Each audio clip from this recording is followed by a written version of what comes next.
dari ayat 18 sampai akhir. Mudah-mudahan Allah SWT meningkatkan pahalanya tidak hanya pada orang, namun juga pada kita semua yang mendengarnya. Amin amin ya rabbal alamin. Selanjutnya tausiah yang akan disampaikan oleh kita Bapak Ustaz Awaludin. Alhamdulillah ini akhir dari sesi tadi. Padanya kami silakan Ustaz Awaludin. أعوذ بالله من الشيطان الرجيم بسم الله الرحمن الرحيم Assalamualaikum warahmatullahi wabarakatuh. Waalaikumsalam warahmatullahi wabarakatuh. Alhamdulillah wahdahu wassalatu wassalamu ala man la nabiyya ba'dah wa ala alihi wa sahbihi wa man wala amma ba'd. Hadratul mukarramin wal mukarramat al-mukarramin wal mukarramat, senantiasa kita bersyukur atas segala nikmat karunia yang Allah anugerahkan kepada kita semua, wabil khusus nikmat iman dan Islam, sehingga dalam nikmat tersebut kita bisa sama-sama mengisi bulan suci Ramadan dengan rangkaian ibadah, baik itu ibadah fardu maupun ibadah sunnah, yang tentunya kita berharap semoga itu sesuai dengan amal soleh ini diterima oleh Allah Subhanahu wa Ta'ala. Amin ya rabbal alamin.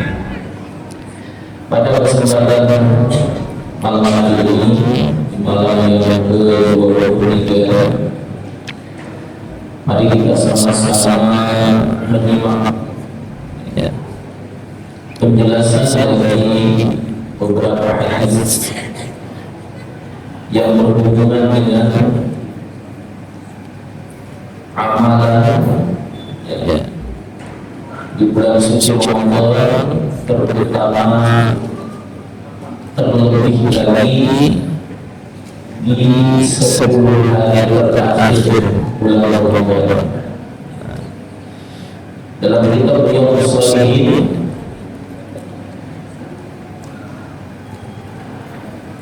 hadis yang ke-1222, babnya adalah bab tentang Bismillahirrahmanirrahim, babul wujubi wa fi'lil ma'rufi wal iktsari minal khairi fi syahri Ramadan والزيادة من ذلك في العشر الأواخر منه. Jadi judulnya adalah bab menjelaskan tentang sifat dermawan dan mengerjakan kebaikan-kebaikan dan juga memperbanyak amal-amal saleh pada bulan suci Ramadan, terlebih lagi di akhir 10 hari terakhir bulan Ramadan. Jadi kata-kata al-jud kalau bahasa translate ke Indonesia adalah dermawan. Secara bahasa adalah al-makram, yakni sifat mulia. Secara syariat disebutkan adalah itu ma yanbaghi liman yanbaghi wa huwa a'ammu min as-sadaqati. Jadi jud atau kedermawanan adalah memberi sesuatu kepada seseorang yang layak untuk diberi.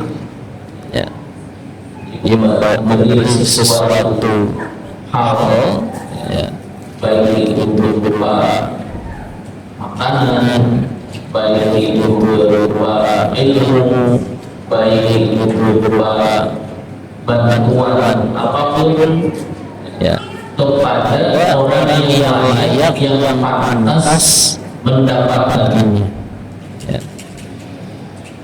Contoh misalkan kita memberikan alat-alat tulis, maka penerimanya yang layak adalah orang-orang yang belajar. kita memberikan makanan, baik itu beras dan lain sebagainya. Tentunya yang lebih layak mendapatkannya yang pantas adalah orang-orang yang membutuhkannya. Nah, itu namanya jujur atau dermawan. Dan sifat itu adalah minus sedekah, lebih umum daripada sedekah. Ya. Kemudian wa fi'lul ma'rufi, ya, dan mengerjakan sesuatu yang ma'ruf, baik itu perkara yang wajib maupun perkara yang sunnah, ya. Wal iksar, ya, wal iksar minal khair, dan memperbanyak segala bentuk kebaikan. Ya, jadi di luar Ramadan kita tetap melakukan kebaikan-kebaikan. Contoh, ya, kita berusaha untuk menjalankan ibadah sunnah selain yang memang ibadah yang sudah wajib, menjaga misalkan sholat wajib, kemudian sholat tahajud, kemudian membaca Al-Quran, kemudian menyisihkan harta untuk bersedekah, kemudian membantu fakir miskin dan lain sebagainya. Itu kita lakukan di bulan Ramadan. Tetapi di dalam bulan Ramadan kita lebih banyak lagi, ya, lebih memperbanyak. Contoh, di bulan Ramadan kita punya target baca Al-Quran sehari misalkan setengah juz, sehingga dalam 2 bulan khatam Al-Quran. Tapi Ramadan kita lebihkan dari itu, ya. Contoh, misalkan pertama kita punya target 1 juz setiap hari, sehingga 1 bulan Ramadan bisa khatam. Atau mungkin bisa lebih dari itu, ya. Misalkan kita punya target 3 kali khatmul Quran dalam Ramadan, atau 4 kali, ya, atau 5 kali. Itu namanya iksar, berbanyak, ya. Dan adapun baca Al-Quran nanti pada penjelasan selanjutnya yang kita jelaskan. Kenapa kita perbanyak? Lian sawabuhu, supaya pahalanya itu berkembang, ya, supaya pahalanya berkembang, bertambah banyak. Disebabkan apa? Bisyarafi zamanihi, karena mulianya bulan Ramadan. Sebagai salah satu contoh dalam urusan dunia, ya, kita itu, ya, kalau di bulan Ramadan sebagai seorang pedagang, biasanya kalau di bulan Ramadan ordernya biasa saja. Nah, terus permintaan Ramadan itu lebih banyak. Kenapa? Karena kebutuhan orang terhadap barang yang kita jual itu lebih banyak. Maka walaupun, ya, itu sudah banyak, kita akan perbanyak lagi. Kenapa? Karena kita paham semakin banyak barang yang bisa kita jual, maka semakin banyak keuntungannya. Nah, begitulah di bulan Ramadan. Di bulan Ramadan kita mengerjakan kebaikan-kebaikan. Tetapi di bulan Ramadan lebih kita perbanyak lagi. Kenapa? Karena bulan Ramadan itu bulannya mengandung kemuliaan. Maknanya amal yang fardu dihitung seperti melaksanakan 70 kali amal fardu di bulan selain Ramadan.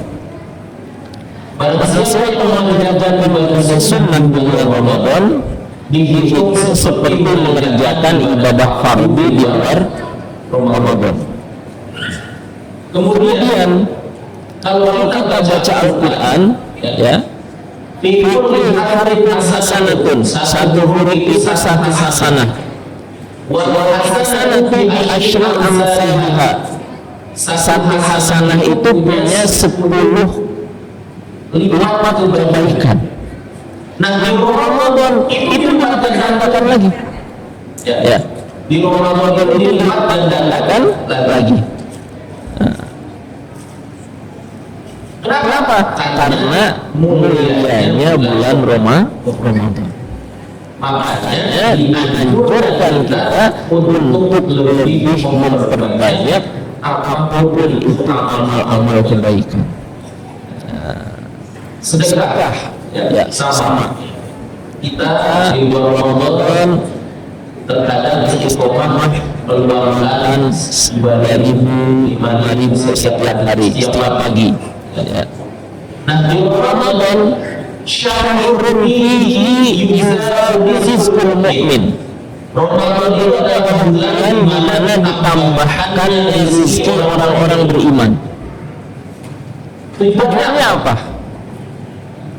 Bukan kemudian kita hanya gunakan untuk keperluan, ya, keperluan makan, ya. Tetapi bagaimana kita bisa berbagi kepada sesama kita, ya. Bulan Ramadan itu makanan berlimpah, ya. Rumah itu banyak. Nah, jangan sampai hanya untuk memenuhi nafsu perut kita saja.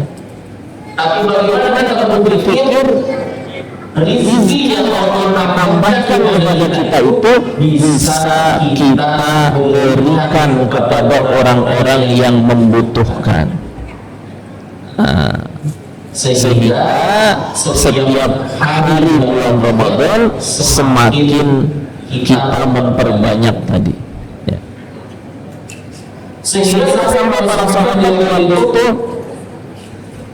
karena memang di masa itu masa-masa sulit pertama kali Islam itu tumbuh, ya.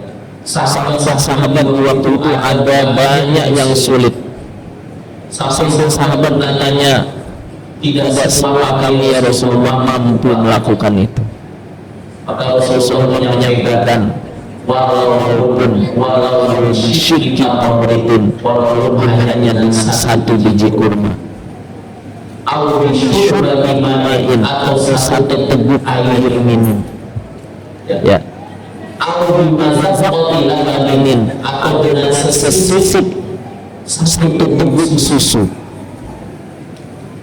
Karena apa? Karena sangat penting-pentingnya memberi kepada orang yang berpuasa, ya. Sehingga pahalanya manfaat shaiman, barang siapa yang memberikan hidangan buka untuk orang yang berpuasa, maka falahu ajru mislu shaimi, maka baginya pahala semisal orang yang berpuasa min ayyan kuso min ayyan kuso min ujurihi syai'an, dengan tanpa mengurangi pahala orang yang berpuasa. Itu sampai seperti itu. Nah, maka kita ini penting, ya, bagaimana ketika kita ditambahkan rezekinya oleh Allah di bulan Ramadan, kita ingat, ya, kita punya keluarga, kakak, adik, kerabat yang mungkin, ya, ketika Ramadan ini masih dalam kesulitan, kita diberikan kemudahan, maka bagaimana kita bisa membantu mereka. Ya. Nah, jadi kenapa dianjurkan untuk memperbanyak kebaikan karena memang mulianya waktu di bulan Ramadan. Sehingga kalau kita umrah misalkan ada kemampuan kita umrah di bulan Ramadan, maka seolah-olah pahalanya sama dengan kita melaksanakan ibadah haji. Kenapa? Pertama, kemuliaan bulan Ramadan. Kedua, ada masyakoh, ada kesulitan. Kalau kita umroh di bulan Ramadan itu nggak puasa, ya kan? Ini kita umroh di Ramadan sambil puasa, panas, capek. Nah, maka kesulitan itu ada nilainya. Sehingga al-ajru bi qadril masyaqqah, pahala itu sesuai dengan kesulitan yang kita dapat.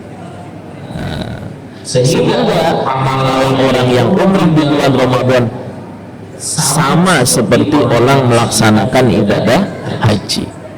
Nah, terus selanjutnya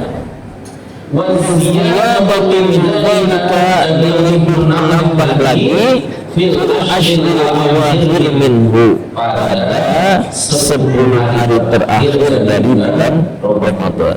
Ya, kita akan simak satu hadis. Bismillahirrahmanirrahim.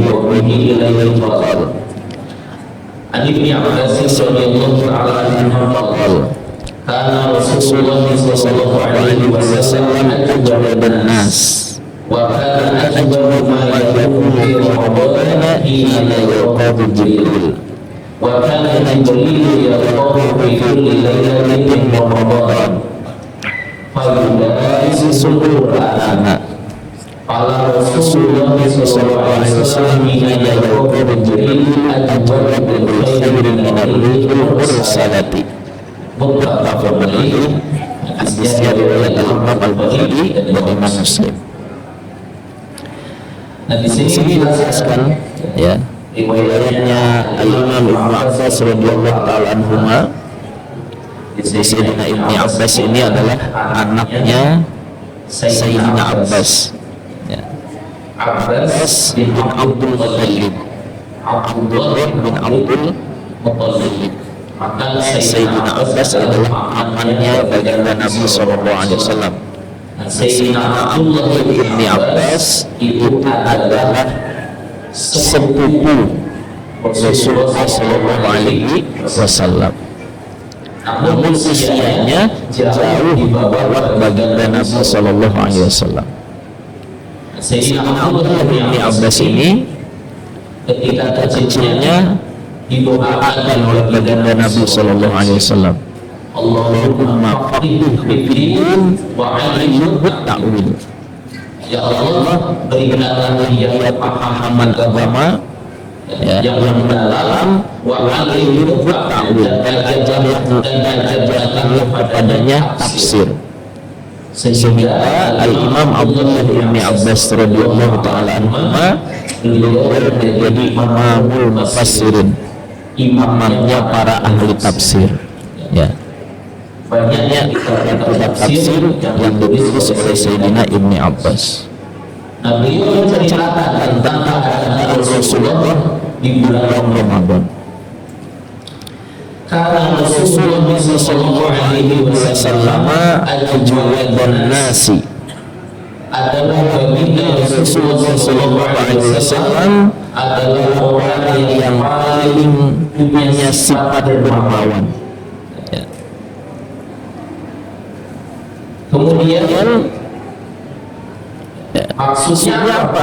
Aksarul juban, orang yang paling dermawan. Apalagi kalau sudah masuk bulan Ramadan, ya, di luar Ramadan beliau itu sudah sangat dermawannya, luar biasanya sifat dermawanan beliau itu sampai kalau ada orang datang ke rumah beliau mengadukan kesulitan, maka apa yang ada beliau berikan.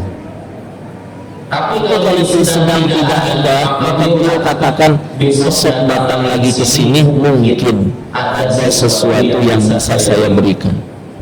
Nah, itu beliau. Bahkan kalau ada orang sepertinya ingin sesuatu yang dipakai oleh beliau, maka beliau akan berikan. Bahkan beliau ini ditawari oleh Allah Subhanahu wa Ta'ala agar gunung Uhud dijadikan emas, diberikan kepada baginda Nabi Sallallahu Alaihi Wasallam, tapi beliau tetap menolak itu semua. Tetap saja beliau ingin seharinya yang sehari lapar.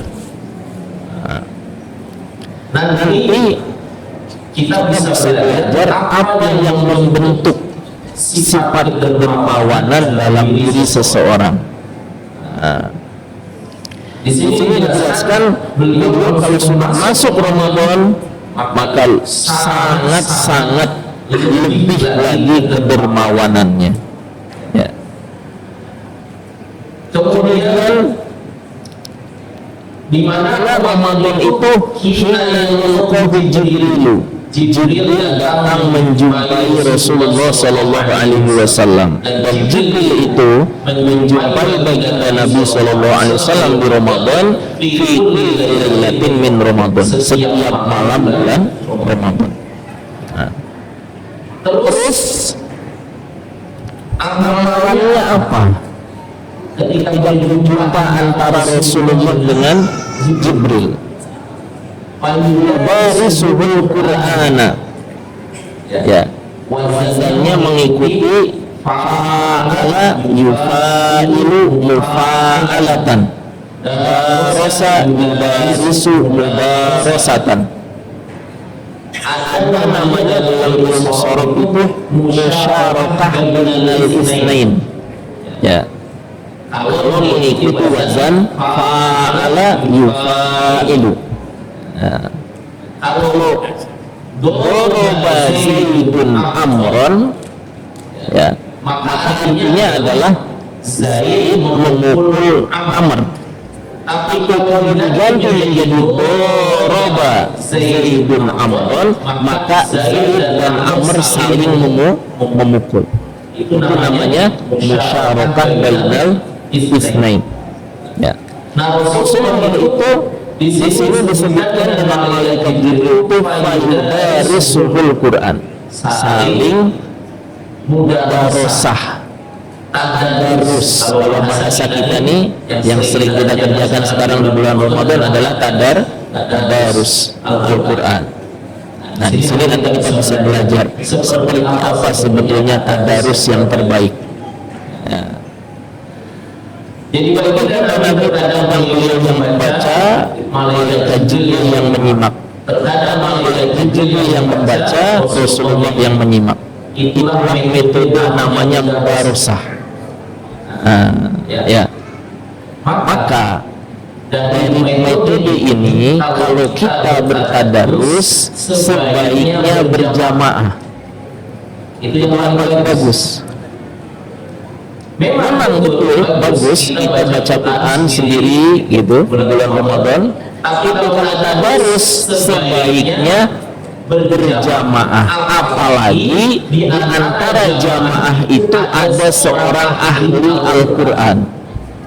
Contoh misalkan ada 5 orang buat halaqah, buat lingkaran, satu orang ahli, yang lain ya, maka satu orang baca, yang lain mendengarkan. Nanti kalau ada salah, entah itu panjang kok dipendekkan, atau pendek dipanjangkan, atau izhar didengungkan, atau dengung diizharkan, ada yang menegur.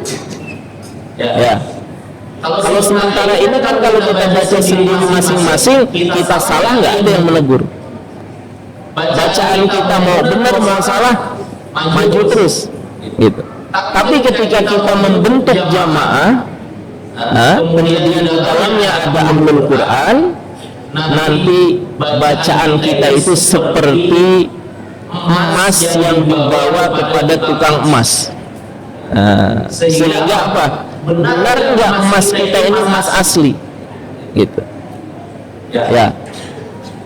Nah, sehingga kalau metodenya seperti itu, Ramadan akan menjadi satu sarana perbaikan membaca Al-Quran. Ya, apalagi orangnya nggak ada yang malu-malu. Maksudnya kadang kita tuh begini, kita terus di masjid, ya mohon maaf, karena semangatnya kita tuh kan pernah ngaji misalkan, baca kita surah, ya surah Maryam misalkan, itu kan baru Fatihah semua. Karena kita belum pernah belajar, akhirnya kita baca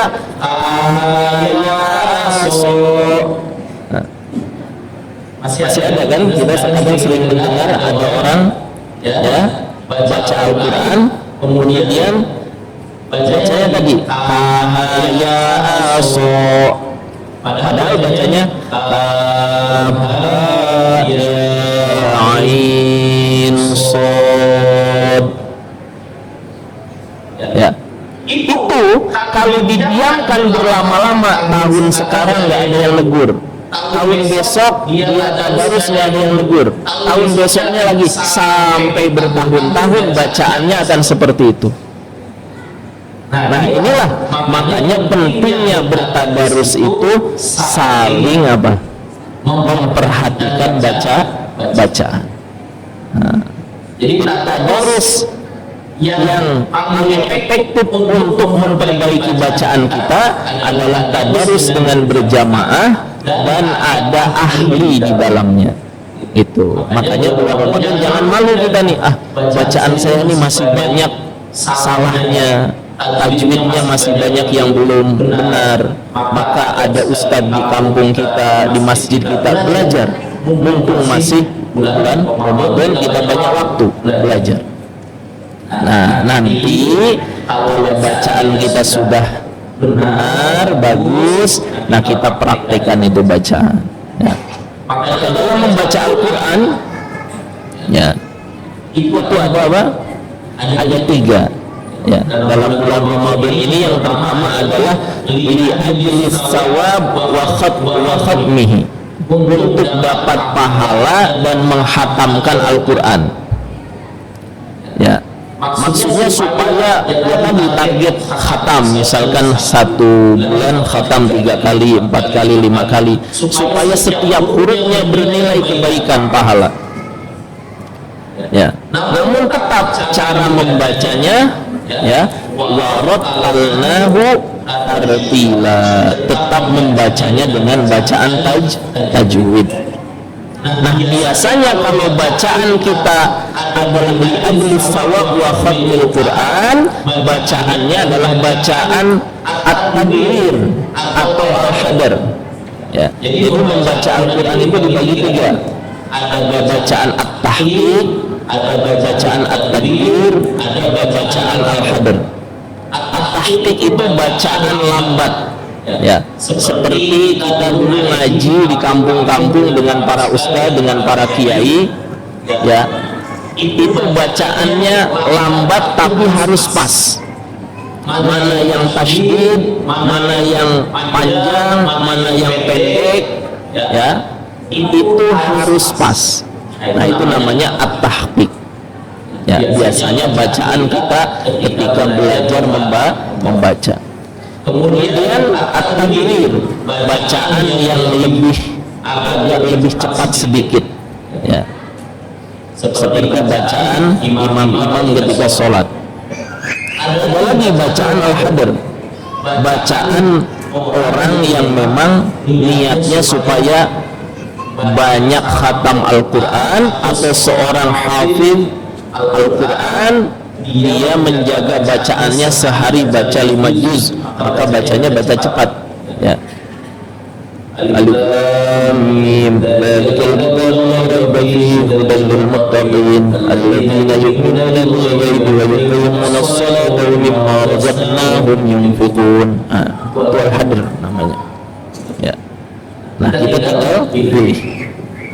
Terus di sini baginda Nabi Sallallahu Alaihi Wasallam dengan Jibril bertadarus. Nah makanya bagus kita punya jamaah atau punya grup tadarus 5, ya.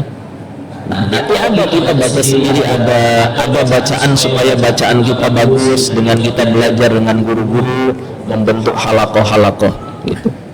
Dan Jangan malu, jangan kita itu karena merasa saya kan sudah tua, usia sudah 50, masa yang ngajarinya anak 25 tahun, malu saya. Belajar Al-Quran itu jangan pernah malu, ya. tapi kita Terus belajar.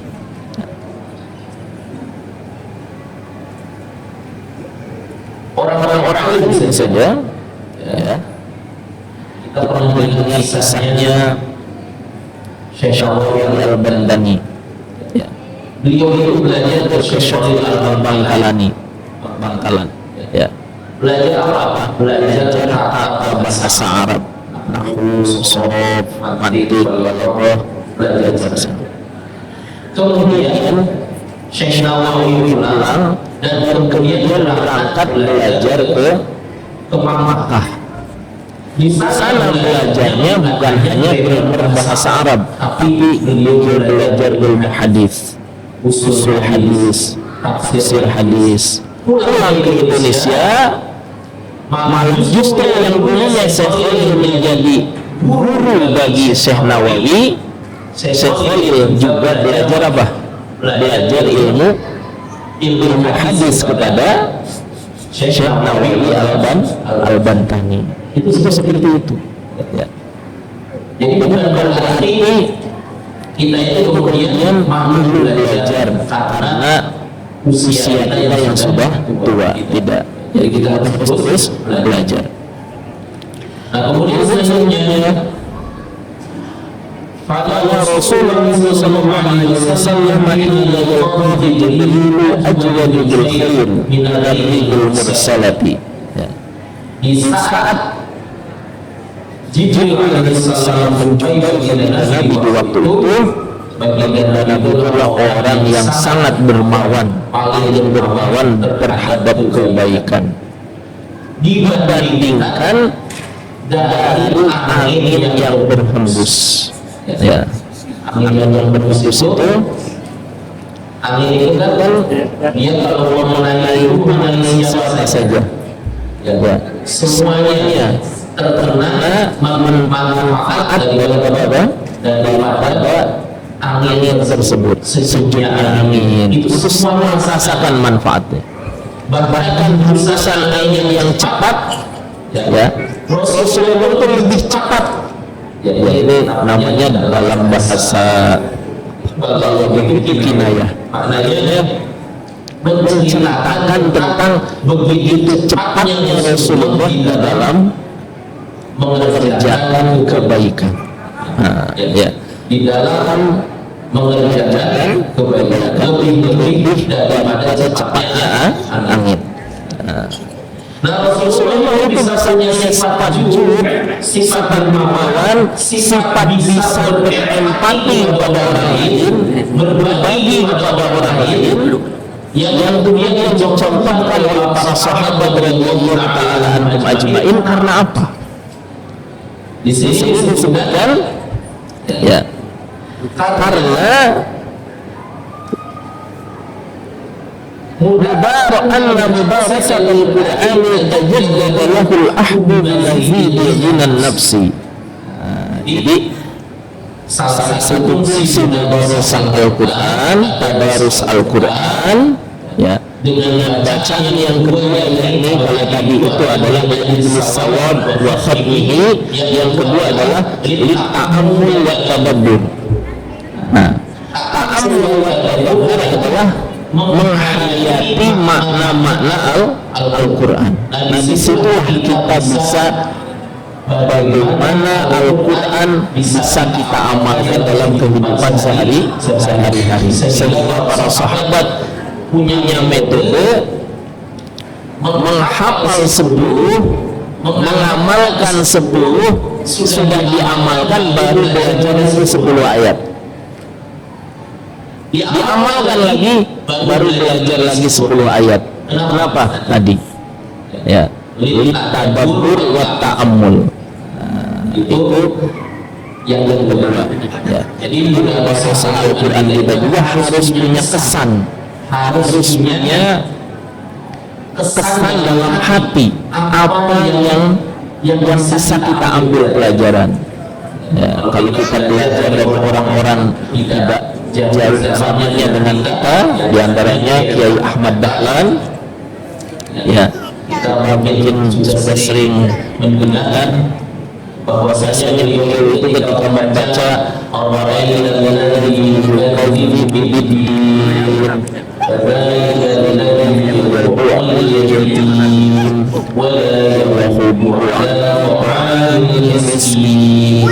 itu menginspirasi beliau untuk membuat satu pergerakan bagaimana memperhatikan masyarakat yang miskin. Ya.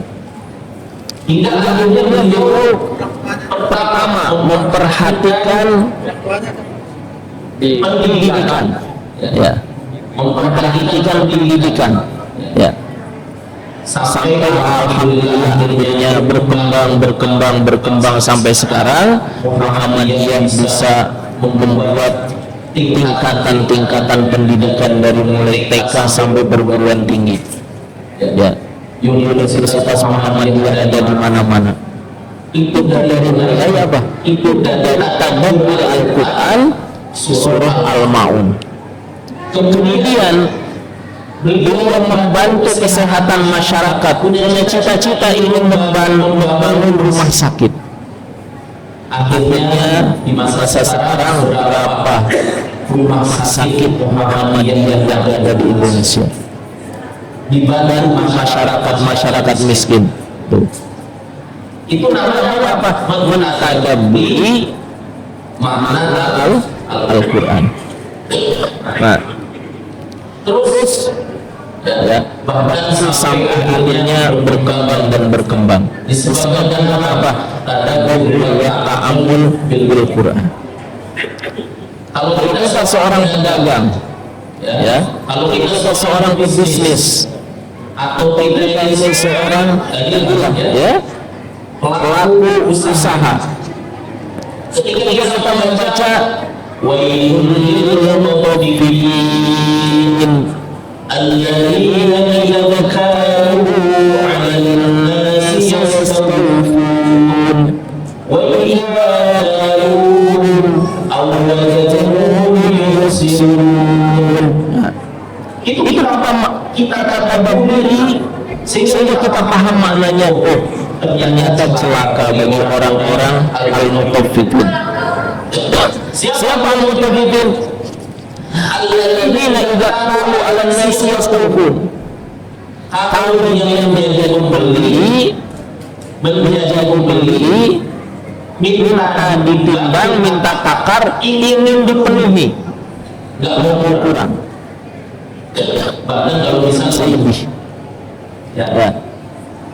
Ini kita kadang-kadang ya, nggak sadar kadang-kadang kita beli jeruk, mau beli jeruknya 1 kilo, belum beli ini sudah banyak 1. Padahal jeruk satunya itu untungnya mungkin bagi pedagang jeruk. Udah begitu, udah dimakan jeruknya, hasilnya jadi pulang gitu. Ya, itu pada saya sesuatu yang harusnya kita hindari. Nah, terus, wa kaluhum awwaduhum yusirun. Tapi nanti kalau dia jadi pedagang, dia nggak mau mengurangi timbangan orang lain. Nah, dari pernyataan itu maka kita kemudian masukkan dalam diri kita, jangan sampai saya menjadi pebisnis yang seperti itu, pedagang yang seperti itu. Maka kenapa orang dulu kalau dagang beras literannya itu dikasih lebih muncung sedikit? Itu kenapa? Karena khawatir kurang, gitu ya. Timbangannya ditambah sedikit, kenapa? Khawatir kurang, lebih baik lebih daripada kurang. Nah, itu nilai-nilai kebaikan yang diberikan oleh orang-orang tua kita di masa dulu. Itu namanya membaca Al-Quran harus melahirkan tadi. Nah, kita baca Al-Quran, ya, maka kita harus belajar memahami makna Al-Quran. Nah, contoh begini, kita belajar Al-Quran, mungkin ada bapak-bapak di sini belajar Al-Quran. Maka kalau yang mengajari anak-anak wanita sebaliknya, apalagi wanita yang sudah gede, yang sudah SMP, SMA, sebaliknya kasih mereka kepada wanita. Jangan hadapi guru laki-laki. Ini nanti timbul fitnah. Dalam ayat ini disebutkan, "Qul lil mu'minina ayyaghduddu min absarihim wa yahfazu furujahum wa qul lil mu'minati ayyaghdudna min absarihinna wa yahfazna furujahum." Nah, itu disebutkan katakan kepada orang-orang yang laki-laki yang beriman, ayyaghduddu min absarihim, menjaga pandangan mereka dan menjaga kemaluan mereka. Maka pantas kalau kemudian terjadi satu hal yang hari ini menjadi aib, ya, ada cerita kisah satu pesantren santri perempuan dilecehkan oleh pengurusnya. Kenapa? Karena tadi Al-Qur'annya tidak ditadaburi. Lil mu'minina ayyaghduddu min absarihim wa yahfazu furujahum. Nah, kan? Jadi bukan Islamnya yang salah, tapi pelakunya, oknumnya yang tidak menjalankan aturan Islam. Gitu. Kemudian selanjutnya, nas dengan sebab Rasulullah bisa berbuat kebaikan yang luar biasa yang kemudian dicontoh oleh para sahabat, karena dengan membaca Al-Quran ditadaburi menghasilkan diantaranya minan nafsi, kekayaan jiwa. Orang bisa berbagi walaupun sulit kalau orang itu hatinya dipenuhi dengan kekayaan, walaupun tidak memiliki kekayaan yang kekayaan harta yang banyak. Maka disebutkan laisal ghina an kasratil ardi walakinnal ghina ghinan nafsi. Kaya itu secara hakikatnya bukan kaya banyak harta, tapi orang kaya yang sesungguhnya adalah yang hatinya ada sifat cukup. Nah, Bapak bisa cek di masyarakat, ya, di lingkungan. Kalau bapak-bapak pernah jadi pelaku, misalkan penarik, ya, penarik sumbangan untuk pembangunan masjid ke masyarakat atau sumbangan untuk anak yatim, kadang kita itu kecewa. Kita dari jauh datang kepada orang, ini rumahnya besar, mobilnya banyak, sepertinya orang ini akan ngasih apa? Ngasih besar. Tapi ternyata pas didatangi, assalamualaikum, 3 kali nggak dibuka pintunya. Bahkan ketika kita menyampaikan, menyampaikan apa maksud dan tujuan kita, dia bilang mohon maaf, bisnisnya sudah cerita duluan, bisnis saya sedang ambruk, sedang jatuh dan lain sebagainya. Gitu. Maknanya orang bisa berbagi bukan hanya karena punya faktor harta yang banyak, tapi orang itu bisa berbagi kepada orang lain ketika jiwanya ada minan nafsi, ada rasa cukup atas pemberian Allah Subhanahu wa Ta'ala. Itu namanya minan nafsi, hatinya kaya. Sahabat itu, Pak, di zaman-zaman pertama Islam, ya, masuk Islam itu susah luar biasa. Orang pakai pakaian itu cuma 1 lembar. di atas pusar, di bawah dengkul, itu laki-laki. Ya. Bahkan kadang mereka itu kalau mengaji dengan Rasulullah itu saling menutupi tubuhnya karena nggak punya pakaian untuk menutupi bagian yang atasnya. Tapi satu waktu hebatnya sahabat ini ketika Islam menyebar ke seluruh dunia dan kemudian terbuka daerah Syam, Mesir, Yaman, Bahrain terbuka sehingga dapat itu harta dimasukkan ke Madinah, dapat harta rampasan perang atau ghanimah. Ini luar biasanya. Sayyidatuna Aisyah radhiyallahu taala anha selepas kewafatan baginda Nabi sallallahu alaihi wasallam, beliau zaman Sayyidina Umar itu mendapatkan tunjangan per bulan 12.000 dirham. Berapa? 12.000 dirham. Beliau selepas Rasulullah wafat makan itu satu kali walaupun dalam keadaan tadi punya tunjangan yang besar, setiap harinya beliau puasa dan setiap harinya beliau makan satu kali. Dan beliau mengatakan bahwasanya orang yang makan sehari tidak satu kali itu bid'ah katanya. Silakan cek dalam beberapa kitab, di antaranya kitab Riwayat Sahabat, ya, itu ada kaulnya Sayyidatuna Aisyah. Walaupun silakan saja kita mau makan 2 kali sesuai dengan beban dan 3 kali silakan, asalkan jangan berlebihan. Tapi hebatnya Sayyidatuna Aisyah itu pernah rumah Rasulullah itu istri-istrinya syahraini mutatabi'ain, 2 bulan berturut-turut enggak nyala apinya, enggak nyala tungkunya. Kenapa? Karena enggak bisa dimasak. Lalu ditanya apa yang dia makan? Al-aswadani, 2 budaya yang hitam, maknanya adalah air dan kurma. Artinya setiap hari hanya air kurma. Tapi ketika diberikan harta yang banyak 12.000 dirham setiap bulan, pagi diberikan ini yang disebut sifat jujur, sifat dermawan karena timbul adanya rasa cukup terhadap nikmat Allah dalam hati. Sayyidatuna Aisyah waktu itu puasa, ya, bukan puasa Ramadan, puasa sunnah. Pagi dapat uang 12.000 dirham. Maka beliau panggil pelayannya, wahai pulana, tolong 12.000 dirham ini kamu cari orang-orang yang miskin, fakir-fakir miskin yang berhak menerima santunan.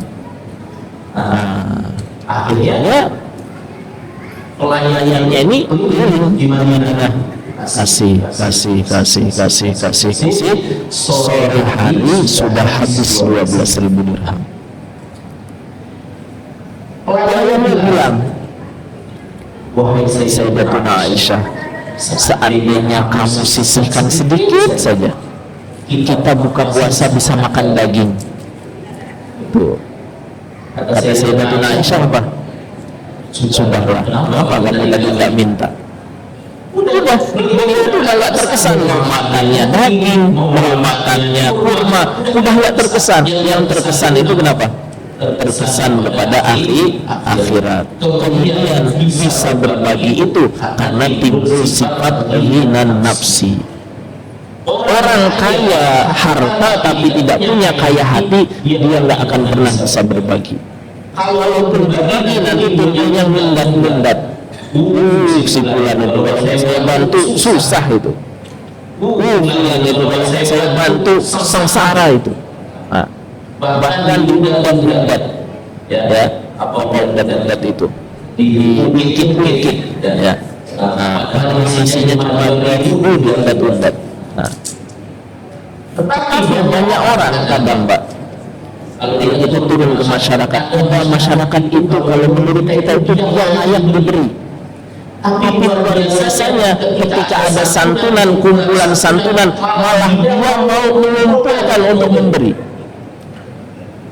Nah, kok bisa seperti itu? Kenapa? Tadi hatinya dipenuhi dengan rasa kaya. nafsi. Nah, inilah yang perlu kita contoh dari kehidupan orang-orang terdahulu, sehingga Ramadan kita betul-betul bisa menjadikan rezeki yang Allah tambahkan kepada kita untuk berbagi, baik itu kepada keluarga, baik itu kepada kerabat, baik itu kepada saudara-saudara kita yang beriman ibadah itu. Ya. Jadi fungsinya Allah memberikan tambahan kepada kita adalah agar kita bisa manfaatkan untuk kebaikan. Coba kita cek ya. Kita di rumah pada hari ini ya, makanya disebutkan apa namanya dalam hadis itu ya, berbekalah kalian yang seperti orang yang sedang berpergian. Orang itu kalau berpergian pakaian yang banyak-banyak ya. Kita ini sebetulnya sedang mengembara di dunia ini. Ya. Kita lihat ya. Kita kadang memakai pakaian itu ya. Kadang pakai itu lagi. Tapi kita berpakaian sering sekali. Sampai pakaian kita bentung-bentung di lemari. Padahal nanti setiap pakaian itu akan dihisab, ditanya satu persatu. Maka penting ya, seharusnya yang nggak kepakai yang bagus-bagus diberikan kepada orang yang lebih membutuhkan. Contoh kita di Ramadan ini banyak makanan di kulkas kita, jangan sampai besok pagi masih ada, basi akhirnya nggak makan. Padahal masih banyak orang yang membutuhkan. Kita lebih rela buah-buahan yang ada di kulkas kita itu sampai peot, sampai kering, kemudian dibuang daripada diberikan kepada orang lain. Padahal masih banyak orang yang membutuhkan. Kenapa? Itulah karena ada kebahagiaan dalam diri kita. Ya. Dari Ramadan inilah kita belajar bagaimana memiliki sifat empati, memiliki sifat simpati kepada sesama untuk saling berbagi. Dan apa yang sudah kita berikan itu tidak akan hilang. Ya. Wa ma'anfaqtum min nafaqatin, apa saja yang kita infakkan berupa nafkah itu pahalanya ada di sisi Allah Subhanahu wa taala. Saya bisa ambil Nabi potong kambing. Ketika potong kambing, kata Rasulullah, bagikan dagingnya ke fulan, bagikan dagingnya fulan, sampai sisa hanya satu daging paha depan. Maka ditanya oleh Rasulullah, Aisyah, apakah masih ada yang tersisa? Tidak ya Rasulullah, semuanya sudah habis, sisa satu saja. Maka Rasulullah membalikkan itu. Tidak, semuanya itu kekal, yang belum kekal itu yang belum dibagikan. Jadi kalau kita hari ini menginfakkan harta kita di jalan Allah, berbagi apalagi di bulan suci Ramadan, sesungguhnya kita sedang menyimpan simpanan untuk akhirat. Ya. Kemudian selanjutnya, wa Aisyah radhiyallahu ta'ala anha qalat kana Rasulullah sallallahu alaihi wasallam idza dakhala al-ashhur adalah ketika Nabi sallallahu alaihi wasallam ketika masuk 10, maksudnya al-ashru ini artinya ahli zikri, maknanya 10 itu adalah 10 terakhir ya. Sebagaimana pada dalam Al-Quran disebutkan ya ayyuhan nabi, maka Nabi di situ bukan siapa-siapa. Nabi di situ adalah Rasulullah sallallahu alaihi wasallam, walaupun tidak disebutkan namanya. 10 hari ketika sudah masuk 10 hari terakhir, maka akhirnya Rasulullah akan menghidupkan malam. Namanya menghidupkan malam itu adalah dengan apa? Dengan amal-amal soleh. Melaksanakan sholat di dalamnya. Disebutlah Qiyamu Ramadan. Ya. Kemudian wa ayyuhullah ahlahu, membangunkan keluarganya ala mahlul khair wa i'anatan lahum ala tahsilihi. Jadi ini kita sudah masuk 10 hari terakhir, maka kita belajar kalau nggak bisa satu malam full, setidaknya ada bagian dari malam-malam ini yang kita gunakan untuk ibadah kepada Allah Subhanahu wa Ta'ala. Baik tadi sudah kita sholat tarawih, sholat witir, membaca Al-Quran, zikir, doa, munajat kepada Allah Ta'ala, ya. Kemudian juga tadi, ya misalkan kita saling berbagi sesuai dengan kemampuan kita. Nah, terus wa ayyuhullah ahlahu, di malam harinya juga membangunkan akhlak. Akhlun ini, akhlun itu lebih dimaknai istri, ya. Sehingga kalau di dalam sholawat kebanyakan Allahumma sholli ala Muhammad wa ala ali Muhammad, bukan wa ala ahli, tapi wa ala ali.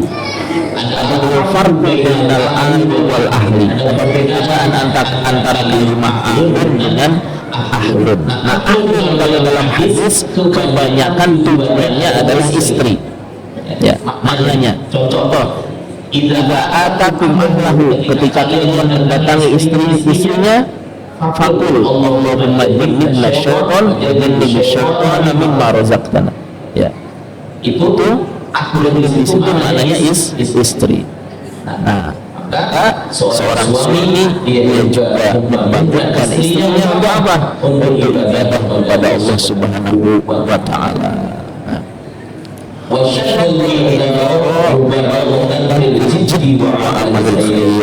Dan juga mengencangkan ikat pinggangnya. Maksudnya bukan ikat pinggangnya yang dikencangkan, itu adalah makna kinayah. Maksudnya, ya, orang itu kalau mengikat ikat pinggang lebih kencang itu kan mau berlari cepat, nah, supaya siap.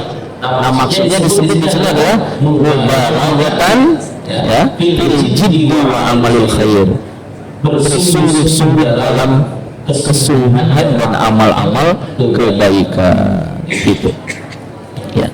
Di 10 hari di bulan Ramadan ini sudah malam ke-23, sisa beberapa malam lagi, ya, dan kita tidak tahu apakah bulan depan kita masih bisa, ya, mengalami bulan Ramadan. Maka selagi sekarang inilah kesempatan kita untuk memperbaiki amalan-amalan kita, berdoa, munajat, mohon kepada Allah Subhanahu wa Ta'ala, semoga amal soleh yang kita lakukan diterima oleh Allah Subhanahu wa Ta'ala dan menjadi penghapus pengukur daripada dosa-dosa dan kesalahan kita. Itu saja mungkin kajian pada kesempatan malam hari ini. Mohon maaf atas segala kekurangan. Wassalamualaikum warahmatullahi wabarakatuh.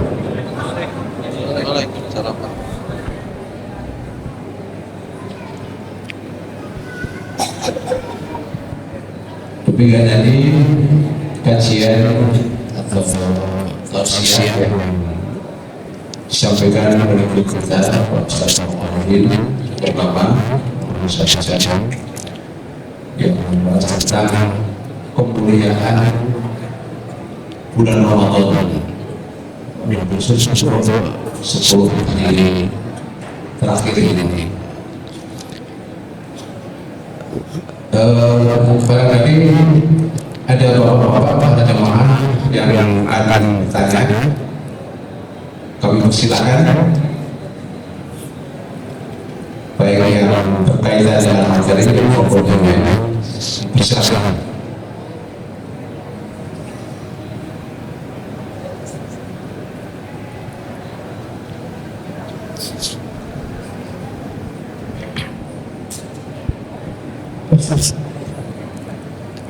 Assalamualaikum warahmatullahi wabarakatuh. Waalaikumsalam. Ustaz, atas penjelasannya tadi cukup lumayan panjang lebar. Namun pertanyaan saya di luar dari tema yang tadi Pak Ustaz. Oh, baik. Pertanyaan yang pertama itu masalah tahapan taubatan nasuha, Pak Ustaz. Iya. Taruhlah kata ini saya misalkan saya sudah membunuh 99 nyawa, kemudian saya berjudi, terus berzina dan minuman khamr. Apakah ada tahapan taubatan nasuha? Itu yang pertama. Yang kedua, pertanyaan soal bab munakahat atau nikah. Baik.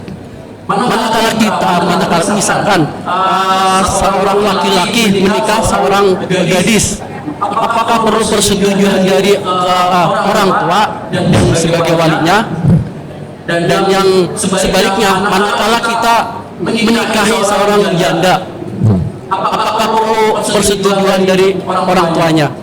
Itu saja. Terima kasih Pak Ustaz. Langsung jawab atau Langsung aja ya. Biar nggak lupa. Bismillahirrahmanirrahim. Wassalatu wassalamu ala Rasulillah. Yang pertama adalah mengenai taubat. Taubatan nasuha. Bertaubat lagi kepada Allah dengan taubatan nasuha. Taubatan nasuha adalah taubat yang dipenuhi dengan nada damai, dan penyesalan dan azam untuk tidak melakukan kembali perbuatan itu. Nah, maka hak itu ada dua, ada hakullah, ada hakul adami. ya, Segala sesuatu kesalahan yang berhubungannya dengan Allah, maka itu adalah kita memohon ampun, taubat, istighfar atas kesalahan kita, dan janji Allah, innallaha ghafurur rahim. Allah itu adalah zat yang maha pengampun, maha penyayang. Bahkan selagi orang itu tidak mati membawa kemusyrikan, maka Allah akan mengampuni dosa-dosa orang tersebut. ya, Maka kalau hubungannya dengan Allah Ta'ala adalah dengan bertobat, diawali dengan menyesali perbuatan itu. Kemudian yang kedua, azam, keinginan yang kuat dalam hati untuk tidak melakukan keburukan itu kembali. Sebagaimana Tadi disebutkan ada kisah ya dalam Sahih Bukhari tentang satu orang yang dia di zaman Bani Israel telah membunuh 99 orang. Dia tanya Kepada seorang rahib, kata rahibnya, kamu nggak diampuni, sekalian bunuh jadi 100. Dia datang Kepada ahli ilmu, kepada ulama, maka kata ulama, kamu diampuni asalkan. Nah, ini syaratnya. Ya, syaratnya apa? Kamu jauh dari kampung ini, datang ke kampung yang lebih baik, yang di sana banyak orang-orang soleh. Intinya berarti harus ada penyesalan dan juga harus ada apa? Ada azam, keinginan untuk tidak melakukan keburukan itu lagi. Nah, itu kalau hakullah.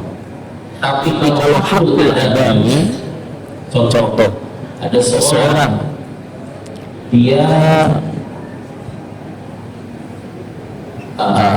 menipu orang lain dengan bisnis misalkan, ya, banyak bisnis zaman sekarang yang tujuannya menipu orang lain sehingga dia dapat banyak keuntungan dari kerugian orang lain.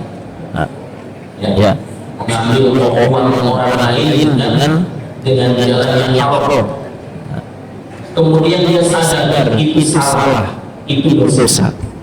Maka selain dia memohon ampun kepada Allah, dia harus selesaikan hak adaminya. Apa hak adaminya? Siapa orang-orang yang sudah dia zalimi?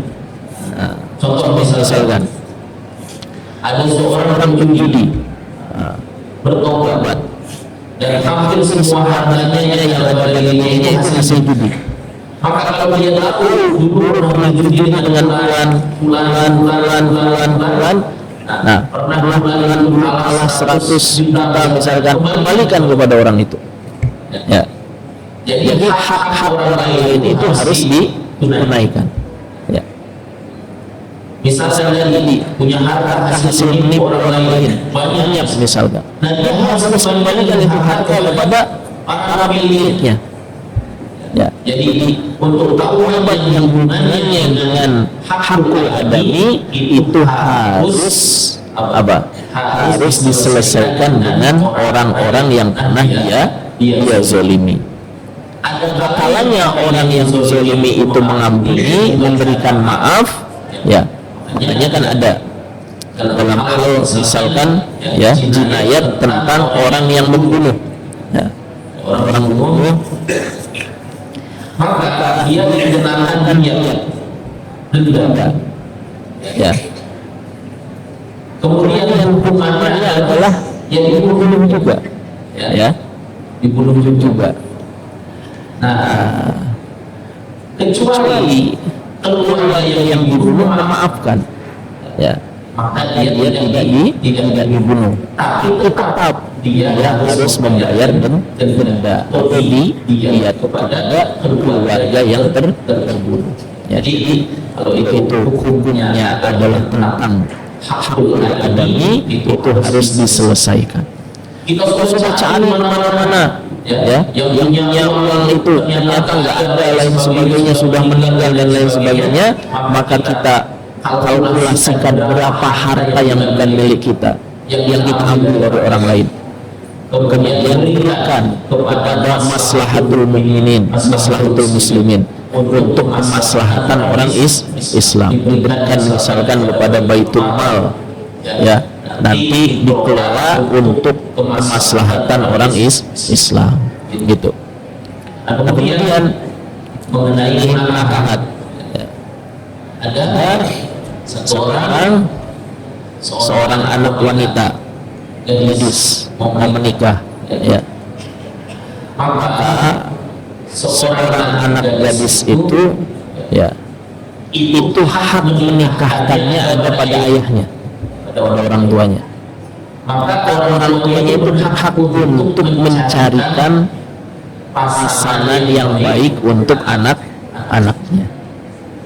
Tapi lain halnya kalau sesuatu hal terjadi bukan karena kebaikan, misalkan, ya, ada seorang anak gadis, nah, kemudian calonnya juga orang baik, orang soleh, gitulah. Hanya karena bapaknya melihat anak laki-laki ini bukan anak orang kaya misalkan, ya, akhirnya dia nggak mau menikahkan. Ya, apakah memang kemudian tidak boleh itu menikah? Jadi itu namanya alasan yang tidak ada dasar dalam syariat. Jadi alasannya karena duniawi. Jadi kalau alasannya ukhrawi, akhirat, contoh gini, seorang ayah tidak mau menikahkan anak gadisnya karena itu calon suaminya itu orang nggak baik, maka tidak mau dia menikahkan, itu boleh, ya. Tapi kalau calonnya adalah orang yang baik, yang soleh, ya, kok nggak mau dinikahkan karena gara-gara urusan dunia, maka itu namanya wali adol, ya. Boleh si wanita itu datang kepada pengadilan agama menyampaikan permasalahannya, nanti pengadilan agama yang akan menikahkannya sebagai wali hakim. Itu jalurnya seperti itu. Jadi tidak boleh menari, ya, atau apa di bawah kubur, nggak boleh, ya. Terus kalau seorang janda gimana? Nah, maka dalam hadis kalau seorang janda itu maksudnya ada dalam hadis janda itu izinnya ada pada dirinya sendiri. Maksudnya bagaimana? Maksudnya adalah seorang wali kalau dia punya anak janda, misalkan ada yang melamar, terus si janda ini nggak mau, maka nggak boleh dipaksa, gitu. Kenapa? Karena mungkin dia punya pengalaman hidup, ya, pengalaman hidup sudah, kalau orang begini nanti biasanya calonnya begini, maka saya nggak mau dengan yang seperti ini, maksudnya dengan yang perangainya buruk, kasar dan lain sebagainya. Nah, itulah yang dimaksud izinnya seorang janda ada pada dirinya. Maksudnya dia tidak bisa dipaksa oleh walinya untuk menikah. Gitu. Baik, paham? Ya.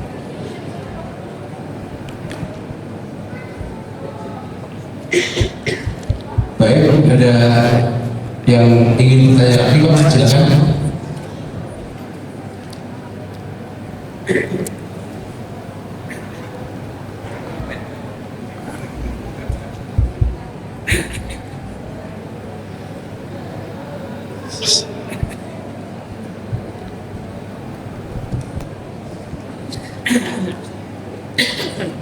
Bismillahirrahmanirrahim. Izin bertanya Pak Ustaz. Tadi kita di sini adalah mencontoh Rasulullah Sallallahu alaihi SAW, yaitu beriktikaf. Tadi sudah dijelaskan, namun ada yang kurang, Pak. Kita di sini kan mencontoh, jadi yang saya tanyakan adalah kita beriktikaf itu pahalanya seperti apa? Apakah mendapat emas segede Allah atau bagaimana? Kita belajar. Terima kasih. Baik. Bismillahirrahmanirrahim. Di dalam masalah itikaf itu ada dua. Ada itikaf wajib, ada itikaf sunnah. Itikaf wajib itu adalah itikaf yang karena nazar. Contoh ada seseorang mengatakan, kalau anak saya selesai menghafal Al-Quran, maka saya akan itikaf di Masjidil Haram 1 bulan. Maka ketika anaknya ternyata hafal Al-Quran selesai simaan kubro, maka dia wajib untuk itikaf di mana-mana di Masjidil Haram selama satu bulan. Nah, yang kedua adalah itikaf sunnah. Itikaf sunnah ya seperti yang kita lakukan ini. Anjurannya sebaiknya 10 hari itu berada di masjid, ya, paginya, siangnya, 24 jam. Kalau belum bisa, maka ada Syafi'iyah, menurut ulama Imam Syafi'i, orang masuk ke masjid, kemudian dia itikaf, kemudian dia duduk atau dia salat, kemudian dia mengucapkan subhanallah, alhamdulillah, la ilaha illallah, wallahu akbar, itu pun sudah dihitung sedang itikaf. Yang keluar lagi berarti sudah selesai itikaf. Nah, kalau itikaf wajib nggak boleh keluar, ya, karena itu wajib. Contoh ada orang lagi niat nazar, maka keluarnya itu hanya untuk, mohon maaf, buang air kecil dan buang air besar, dan keperluan makan dan minum.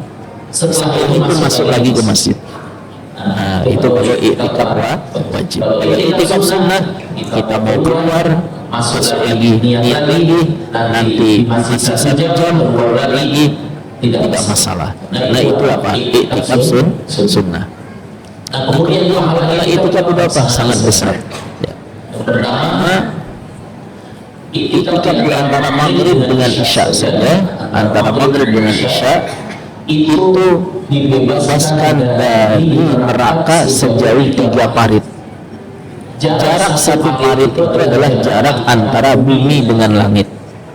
Itu kalau hanya dari maghrib sampai isya. Bagaimana kalau satu malam? Dan itikaf di Ramadan terlebih khusus, intinya adalah bukan hanya sekedar itikaf, tapi bagaimana kita berharap ketika turun atau terjadi malam Lailatul Qadar, kita dalam keadaan terbaik. Jadi keadaan terbaik seseorang mendapatkan Lailatul Qadar itu adalah ketika orang itu berada di masjid. Ya. Sedang apa? Sedang baca Al-Quran, sedang zikir, sedang munajat, sedang sholat sunnah. Nah, itu. Supaya, makanya kenapa? Kemudian ketika kita itikaf, ya, terus kita perbanyak Allahumma innaka afuwun tuhibbul afwa fa'fu anna. Ya Allah, Engkau adalah zat yang maha pemaaf, mencintai sifat maaf, maka maafkanlah kami. Nah itu doa yang kita ulang karena kita ingin dosa-dosa kita dimaafkan oleh Allah.